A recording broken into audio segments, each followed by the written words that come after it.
The swimming marathon at the Olympics is a grueling test of endurance, strategy, and adaptability in open water. Athletes face a 10-kilometer course in a natural body of water, battling not just each other, but also the elements for nearly 2 hours. The race begins with a mass start, often with dozens of swimmers battling for position. Unlike pool swimming, there are no lanes to separate competitors.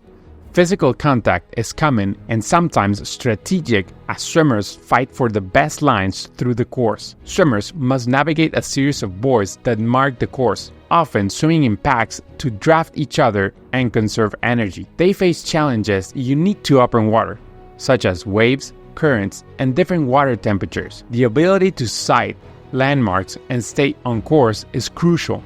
Nutrition plays a key role, with swimmers taking fluids from feeding stations along the course. Maintaining proper hydration and energy levels is vital for sustaining performance over a long distance. As the race progresses, mental toughness becomes increasingly important. Swimmers must pace themselves to stay focused despite fatigue and make tactical decisions about when to conserve energy and when to push harder.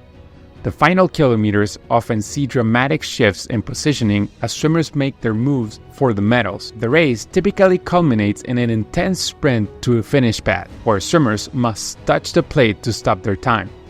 Olympic marathon swimming represents the pinnacle of open water swimming, demanding a unique combination of endurance, swimming skills, strategic thinking, and the ability to perform under challenging and ever-changing conditions. The men's marathon swimming has been held at 4 Olympic Games since the introduction in 2008.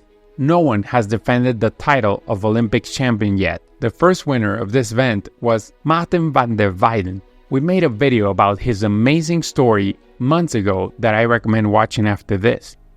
The second champion was in 2012 London Olympics Osama Melouli from Tunisia, the first swimmer to win medals in both pool and open water events at the Olympics. In 2016, it was Ferry Venterman from the Netherlands. If you think these races are less exciting than pool races, look at how Venterman won in 2016. At the Tokyo Olympics, Florian Wellbrock from Germany won with the largest victory in the Olympic 10K swimming history. He also won a bronze medal at those Olympics in the 1500 in the pool. The Netherlands is the only country to have won this event twice, though with different swimmers. Larisa Ilchenko from Russia won in 2008. She is an 8-time world champion in open water swimming in 5 and 10K events. In 2012, it was Iva Ryskov from Hungary who won this event.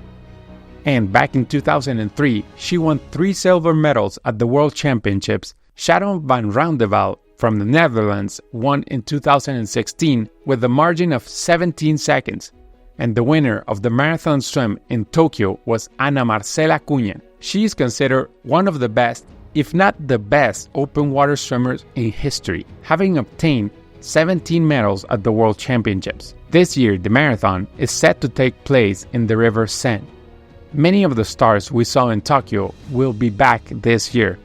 However, significant concerns about the water quality have arisen, casting uncertainty over the event. The situation remains unclear, and athletes and organizers are monitoring closely the water quality as the Olympics approach. The outcome will depend largely on the weather conditions and the effectiveness of last-minute efforts to improve the river's cleanliness. Who do you think will win this event? If you want to learn to swim faster, I recommend watching this video next. See you there. Swim fast.